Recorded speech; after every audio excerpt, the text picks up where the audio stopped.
En fait, je pars toujours du principe que, parce que je suis pas la seule à avoir vécu une enfance difficile, soit on prend le chemin de la facilité, on reste dans cette zone où on sombre finalement, soit on prend l'autre porte et on se dit let's go, faut y aller à fond et de toute façon on n'a plus rien à perdre. Et je crois que des fois le fait de plus rien avoir à perdre, ça aide aussi. Donc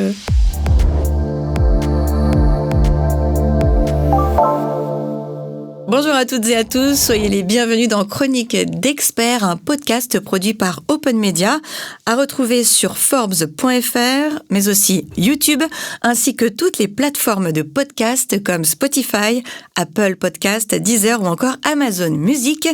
Aujourd'hui, je reçois Sophia Knafo, fondatrice de Musaderm Paris.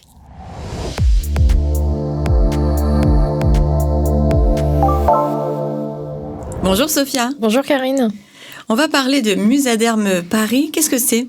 Alors c'est ma marque de dermocosmétiques que j'ai créée donc il y a pas si longtemps, ça fait 2 ans que je suis sur le projet.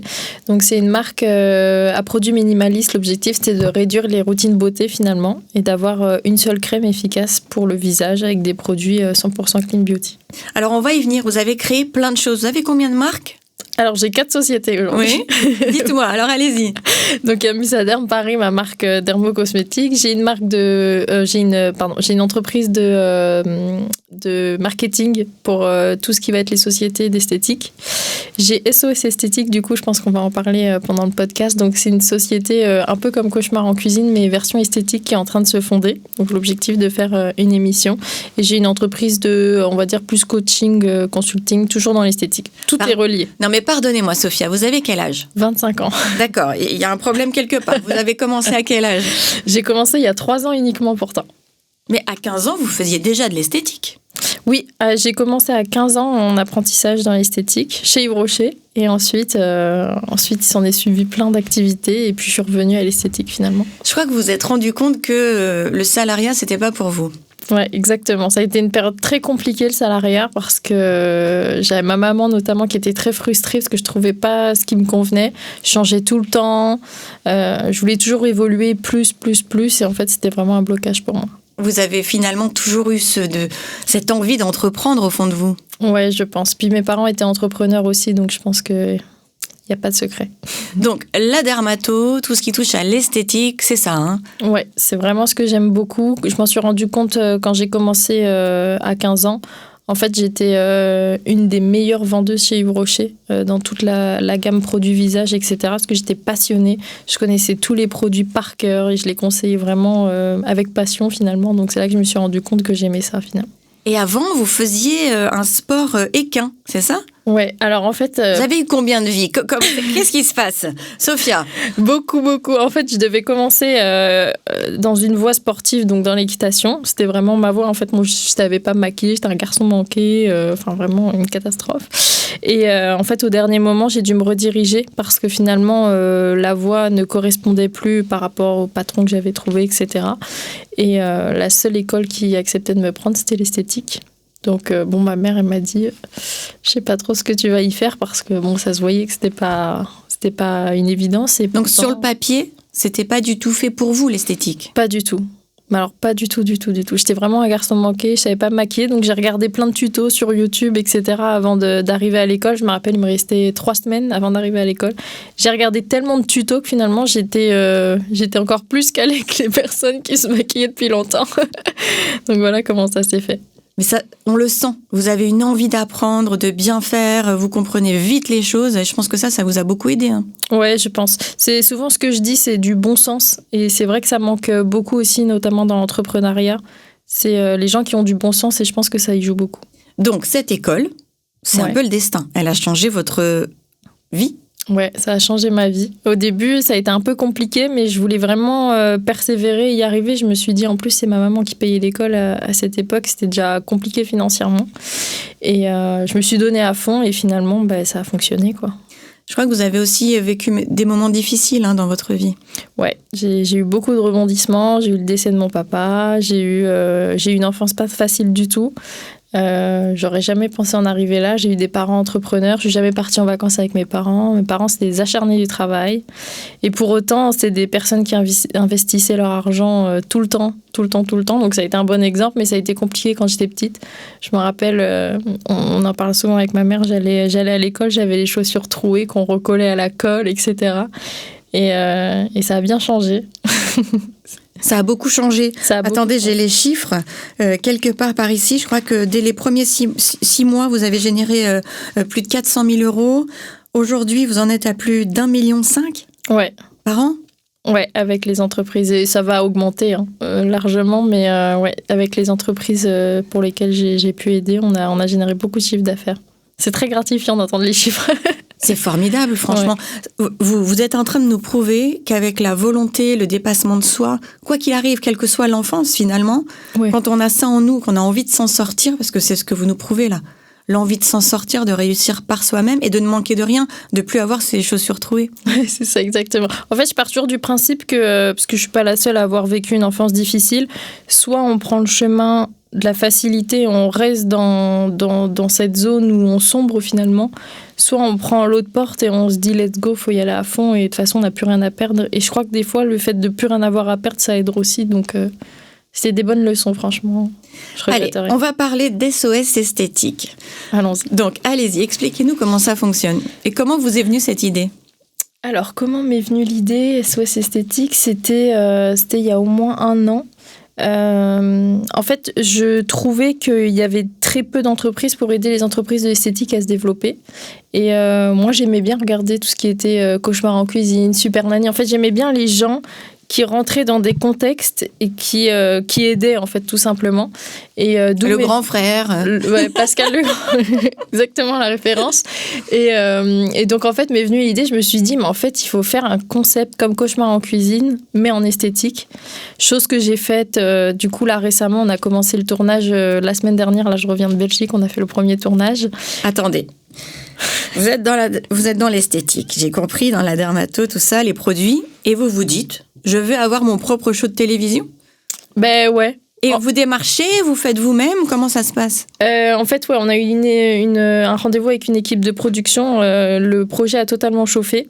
Donc là, pour l'instant, on va se lancer tranquillement sur YouTube et pourquoi pas, dans 2-3 épisodes, mettre un dossier TV et voir ce que ça donne. Oh, mais j'ai aucun doute là-dessus.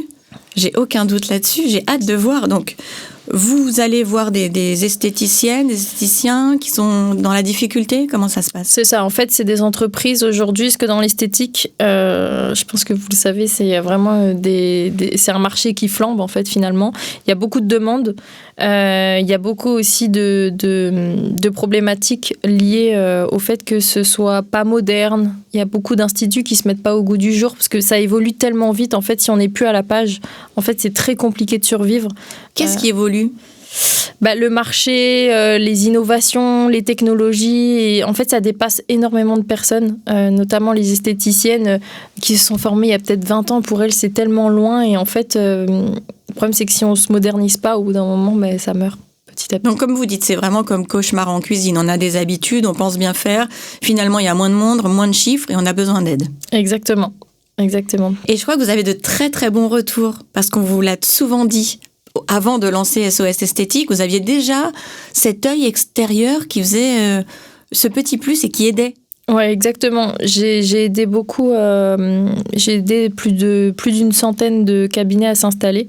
Donc, ça m'a permis de voir beaucoup de choses et je suis très observatrice. Je voyage beaucoup également, donc ça me permet de comparer un peu les expériences clients, etc. Vu que ça me passionne, puis ça me force à prendre soin de moi. Hein. Et puis voilà, en fait, ça s'en est suivi comme ça. En fait, vous avez l'œil, vous avez l'empathie, vous avez cette intelligence de tout de suite voir le problème et d'essayer de le résoudre. Ouais, c'est ça. Là, par exemple, en Belgique, on a passé 2 jours et en 48 heures, on avait pu observer tout ce qui s'est passé. Quoi. Quelle satisfaction, j'imagine, de voir ces esthéticiennes évoluer dans le bon sens. Ouais, c'est incroyable. Quand on voit les retours, même plusieurs mois après, parce que, bon, il y a le retour à chaud, c'est vrai, mais le retour plusieurs mois après et voir l'évolution, parce qu'après, on retourne finalement sur le lieu pour vraiment observer les changements qu'il y a eu, voir si tout a été appliqué, et c'est incroyable. On va revenir, si vous le voulez bien, à Musaderm Paris. Ouais. Expliquez-nous votre gamme. Alors, en fait, Musaderm Paris, donc, c'est vraiment une marque minimaliste parce qu'on entend beaucoup parler des routines coréennes avec 12, 15 étapes, etc. Donc, c'est vrai que, bon... Mais qui a le temps de faire ça ? Voilà, c'est ça, exactement. Et en fait, je me suis posé cette question parce que moi qui travaille beaucoup, je me suis dit, mais en fait, alors j'aime bien ce moment-là, mais finalement, j'ai pas le temps.